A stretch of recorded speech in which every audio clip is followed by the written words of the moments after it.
Ia matatau ia Iova ato uma le lalolangi. Ia whewhewhe lava ia te ia o tō uma o eno nofo i le atu laulau.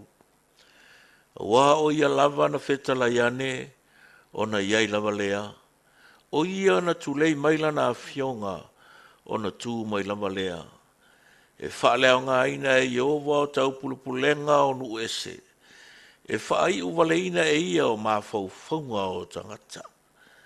E tū le pule a Iova e o i le whaavavau. O mawhau whaunga alo na whina ngalo. E a le tū lava. A mu ia le nuu a tua ia Iova. O le nuu a whiriwhiria e ia e whai mona lava tofi. Let all the earth fear the Lord. Let all the inhabitants of the world stand in awe of him. For he spoke, and it was done. He commanded, and it stood fast. The Lord brings the counsel of the nation to nothing. He makes the plans of the peoples of no effect. The counsel of the Lord stands forever, the plans of his heart to all generations. Blessed is the nation whose God is the Lord, the people he has chosen, and his own inheritance. Hallelujah, hallelujah. Blessed be your name, the beautiful name of Yeshua HaMashiach, Jesus Christ, Son of the living God, the way, the truth, and the life, the morning star, the light of life, the holy Lamb that was slain. You were crucified, you were buried, and you rose again. You ascended back to heaven, and you will return. To you be the glory, power, honor, and praises, now and forever. Io e lea li e moni e ale tu le pule a oe. E leise sina te suia, leise sina te whaaluaruangia, leifo ise sina te taofia. E whaalolongo mea uma o le fōwhanga ia te oe. E ustai mea uma o le fōwhanga ia te oe. Wa oe o le amatanga marangata anga. O le atua mai le vavau e o le whaavavau. O lou alo fatu noa mo luanga lelei. O toi ma leifua mai eiro nuu mau tangata. I le nei tai au fau. O whaapopoina i o mātou wola, ma la mātou wholaunga. E mai se aso whaitau o la mātou au nanga. Ia, mātou wala au mara ngā whaaloalo ngā pa ia, whaamole mole. Whaapa ia ma whaamanuia le nei foi por kalama, whauina la mātou talatalanga, ma la mātou whaasoa. Sufiei loto ma nganga o le au pa ia, ma le au whaatuatua. Wala mātou au nanga whai whaatasi a te oe, malo. So ina I mātou le toto le tamai māmoe, tō lau api lau angelu le mene. Whai wina I fole nei por kalame le manuia, le fia ma le saunga le mu. Fo iei le vi inga ia te o Yesu lo mātou wali I le whaola. O e ala tu e la mātou te tāno. Amen. Yeah. We'll sing praises to God. Tātou e vi I ma whaaftai le tua ni tai awa. Whaamanuina alo na suafa.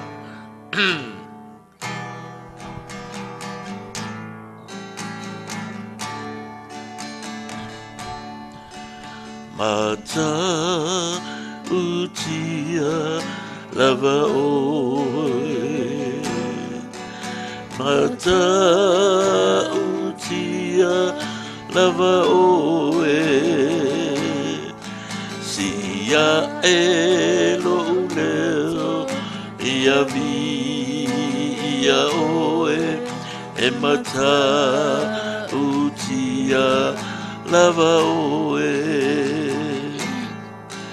Mata utia lava oe. E mata utia lava oe. O te ifo tapua I lalo o au. E mata utia lava oe. matangofie na ua loa lofa filemu angalelei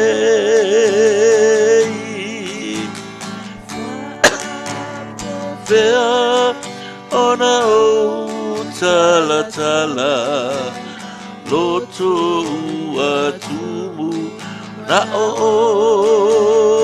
e pule ao ao ali o mea uma tonu mawha maoni oe matangofie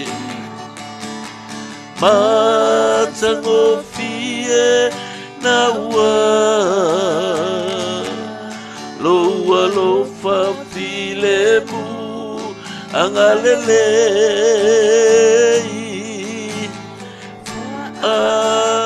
fea ona o tala tala loto atumu wana o e pule ao ao ali i mea uma tonu mawha maoni oe e tonu mawha maoni oe e tonu mawha maoni lava oe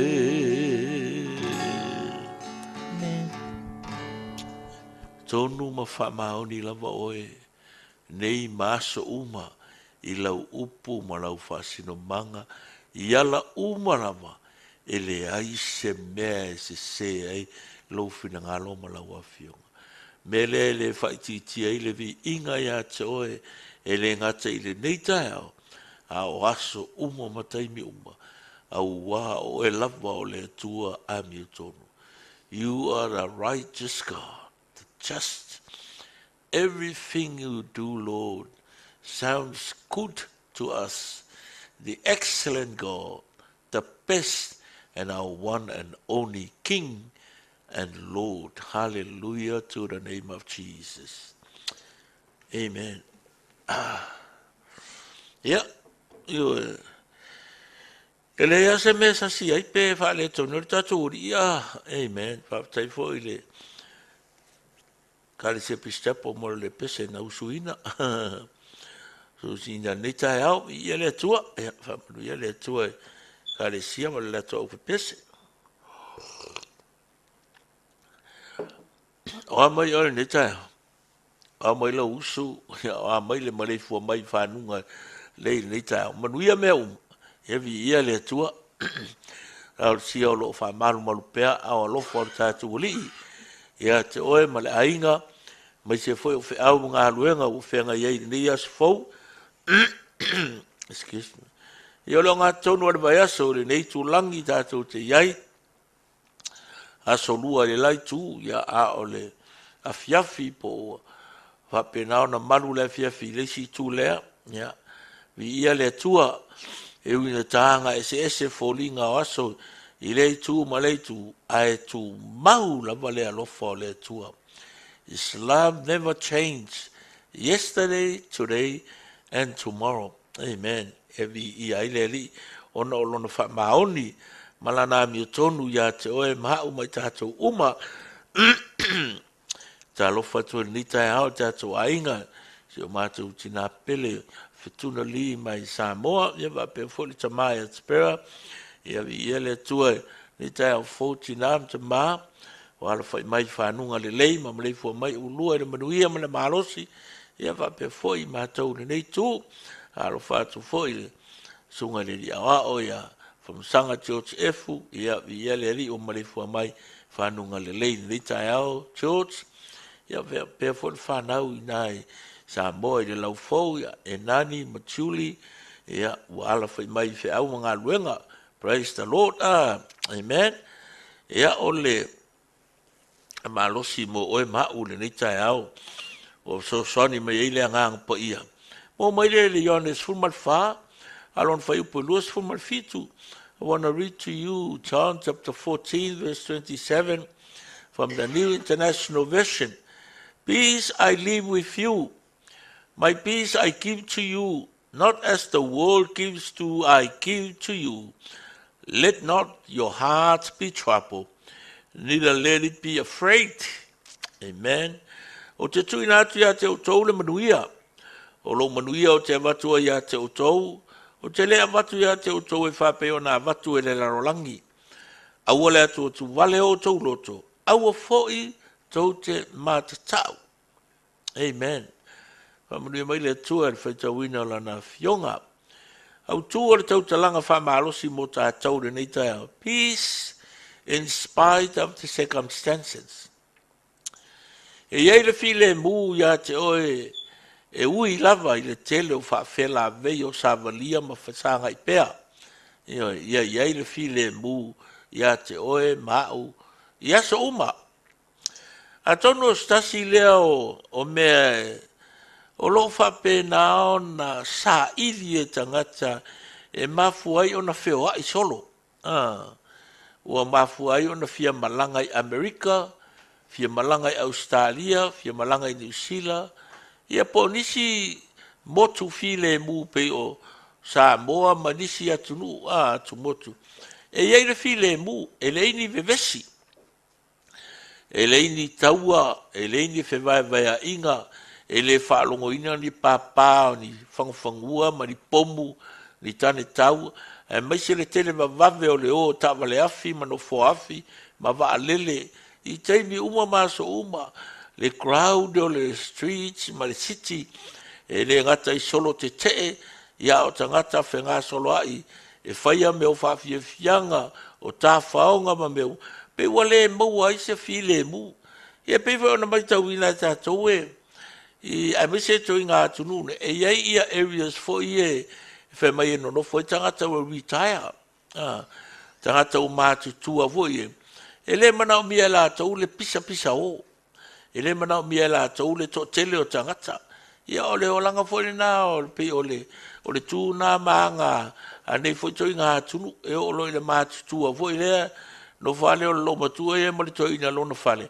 le koe manga mia me o ka miki ka moe aku, ka moe mai, a le vava o, ma le pisa o, file mu. A o lo mori maurtus pa ia mo tātou i le nei tae au. O le file mu, e le o le pisa, e le o le ngu, o le ingi kala e whaia, e le o le eio se me pa o, le o le file mu, moni le na. O le file mu, ua toa file mu lo loto, ua le koe vevesi lo loko, o le loko le mea sili, o na tā ua o na mana o mia le file mu. E whape whea lao na au mai le file mu le tono lo loto, ina ua iai ke riso i to tonu ia te oe, ma ua e whaia lo na fina ngaro. E kusa pe pisa o ka ngaka, pe feo ai soro ka ngaka ma vava o, e whaia le fina ngalo le atua. File mulo loko. That's the kind of peace we are looking at. We always dream of. O le whaia le fina ngalo le atua. Po a kaua ma vevesi ma me o mai ake oe. Pe o mai kanga koe a fasi oe. E whaia le fina ngalo le loto. O le atua lolo. E ke file mua. E le ai se mea ngā se. Pe a e whaia le file mua. Pe whai mai ngi o le wa ave o ilumo le o le whamasingonga, wa ave o ilumo le fongo o le nguu, wa ave o ilumo le fongo o le kalesia, e whaia le finga ngalo le atua, whaia le ke whaia le finga ngalo le atua, i le ami o tonu o le atua. E le file mu o le ari i lo loto. E file mu lo mafo fau. O a lava ko inga circumstances e oso mai ai lo wo langa malo tangata. I la walu ngalu ngal kai o le ko foi mai fale por ala e ia le file mu le tua i lo loko e ia le file mu lo pe a e faia le fina ngalo le tua i la na mi tonu i la na mi tonu o vai atu ia o sa no le ia per am tu ia lo na inga e alu le nu la inga fa atu e mokako Ava pe o le foka umanga steps la pisingisi. O umanga excuse me. Failo fale fou. O le lei me uma. Ai ke we ko falo inga se ko va pe get up and go and preach the gospel in Africa. O ma ko fainga ka nga kula i ka ko. Pato le file mu o le tua na i tono le loto o apero amo. Na mawhai e una tu nunga alu e le popolo e le pisigisi ke lea la kwaina. Abraham came from a very wealthy family in Chaldeans. Sau mai se ainga, ka mau ainga pisingisi, vai pisingisi ala la kwaina. E makuai ke le farms, ke le ia pisingisi ala ainga nga iai. A inga wala ngonga e apero amo, le leo lea, o na tu le nunga alu, o le winga la le tala, o lo whaia le fina ngalo le tu according to his righteousness and his will and his intentions, e iei le file mui kongololo. E ke fiu e pesume o le o langa ringi, e leka i ka iei le file mui se ilonga wa e whaia le finga ngalo le tua i lana miutom. Wai vai mai e. Whai atu le tua ia mose. Sa wea, Arife, au mere ngu. Ia lai fefe mose. Wala nga lailo e mose le menga kupu. Nga ia fasi o kia le kangakai. Ia i kupiko sola mai e ile ango fo more fast food kausanga. I le vao i le kamalo le i e tero. A wakole le tua e anu. E ui le whainga kaya ia. Patolasa i ai le fi le mulo na lota mi whai. E o nga alu. Langa o le fina ngalo le tua. You know. E fai loe o e maul fina ngalo le tua. Ia i lor file mulolo. Pe lava kupe, pe le lava kupe, pe fai ngaka, pe fai ngofie. E ma fai lava nga ia i le file mu o le tua. Langa ele avakua ele la rolangi. Awe fai whalongo le kala Yesu. O te le avatua le file mu ia te o e pe o nga avakua ele la rolangi. Langa la rolangi malongo file mu. E maua mai kupe. Excuse me. E maua mai mea ai.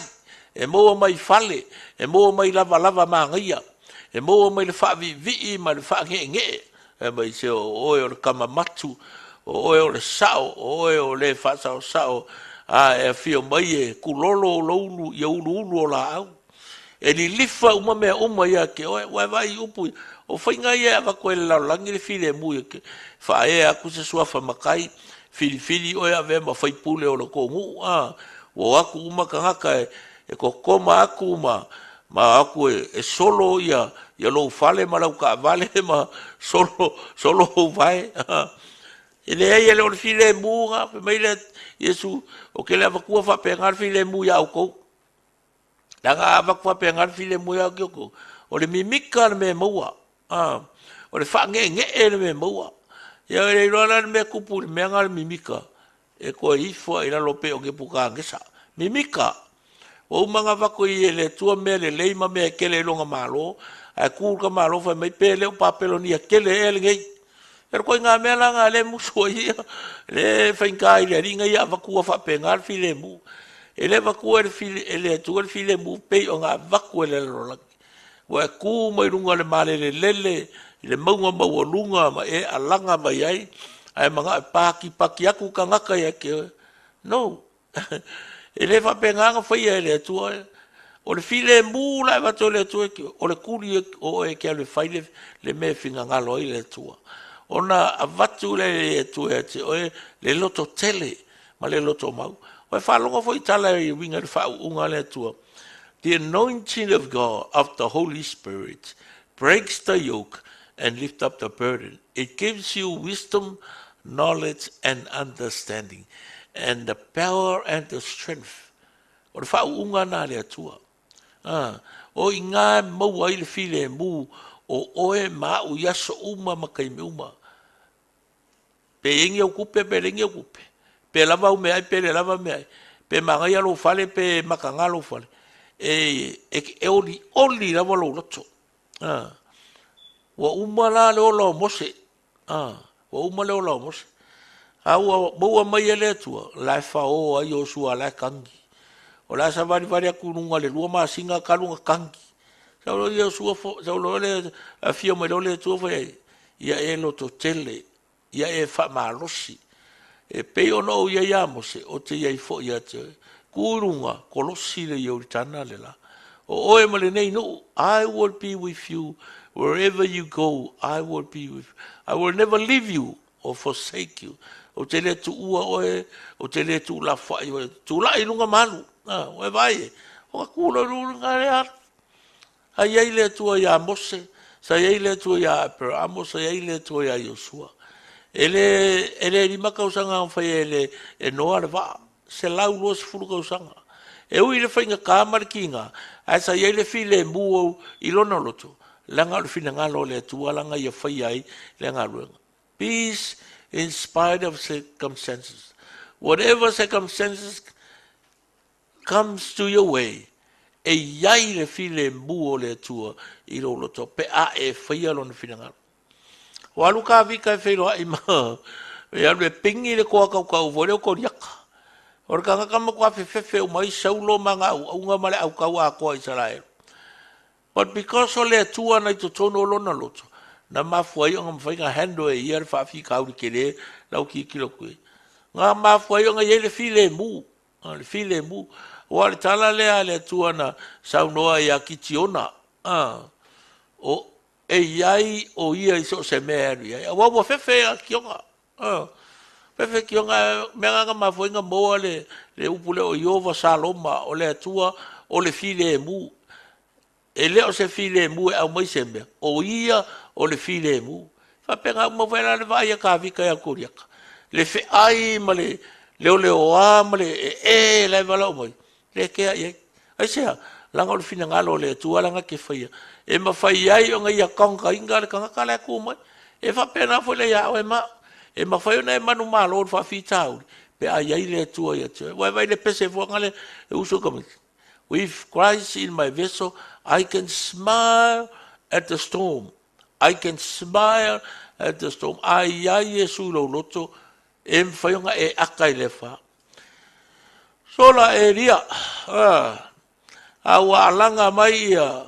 Le kupu le anga foi lea malonga ko lua le mafau o mai kam foi fasioki e ria ia o mai perfeka pa ala fai ia la ko kaulanga o fio fe e le mua la ko kaulanga era ko e ria fui vai le kaulanga alanga ma e ria o la me kupu mu kaulanga o le file mu o le tua i tono lo loto e ala le i lo faia o lona fina ngalo a e uska i le fina ngalo le tua e i le file mu o le tua i lulu a le kaimi ai ke kafiki e ma e aru ese ma le fina ngalo le tua e le kai a e se file mu nga le vevesi a ora ku ia kupo le ala fo ia ka kangeru lua le o ngai vai a koe le e ama se ngā e o kangeru a o palasi kangeru la lo aku makuasa o au ngungu le o nga o file mu o pe ole fese anga pongi ali yonga wale ai maseli yonga pisa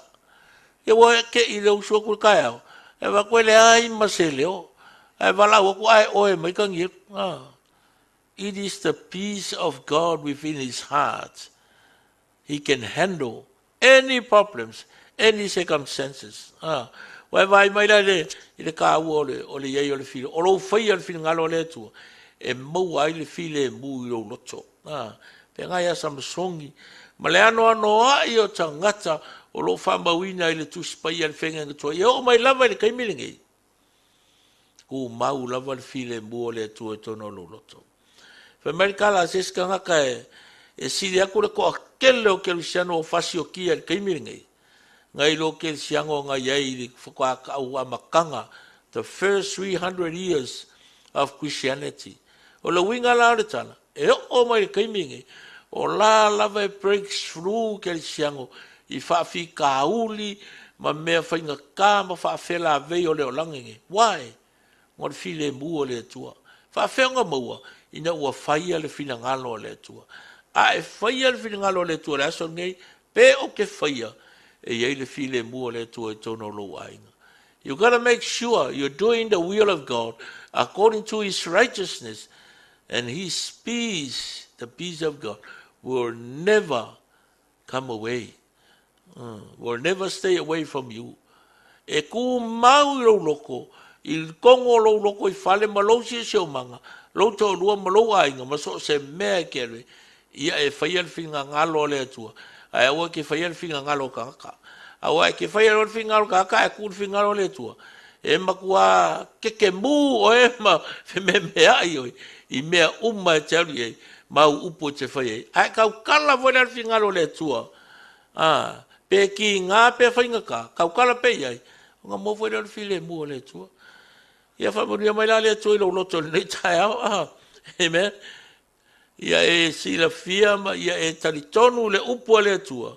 O te tui nāti a te o tau, ia langa le sui i le upua rau while mua le manuia. Ia e le aia se senga o le mea tasi o le manuia, mai le tua, o lona while mule i to tono o lo loto. Ia whamanuia le tua i lo whina ngalo ma lo loto le nei tai au. A wili tia lo na ngā paia o i whiau mtiute ma so se lava singa. O e whai o la whiawa i lungo le ea i le ala e i le pui pui ngā le tua i a te o tō uma. Ia o nisi whai o lo wha malu ai le au pongisa o na o le malanga le mariu ma le oti. Ia wha maise wha mawhan whana le ngā o le tua i a te o tō. O nisi whai o lo wha tau tō liai. Mauta malawa po o whalemai o na o ti ngā ma mawtianga o le tino e iai le wha malo longa le li i a te o tō uma. Ina ia maua le mawhan whananga o i tātou ina ua pai mai o na a awa lofa i a te i tātou uma. Ia whaftai tamale li tai au fo i le vi inga i a te o Yesu lo o li i mo lo mātou whaola nei māsa uma lava ina ua e so ni mai fo i a i mātou i le nei tai au. Ia mātou loa o na whaalongo longo i lo si fonga mai ia whaia lo fina ngalo e afua ai le o mai o lo file mu te tono o mātou loto.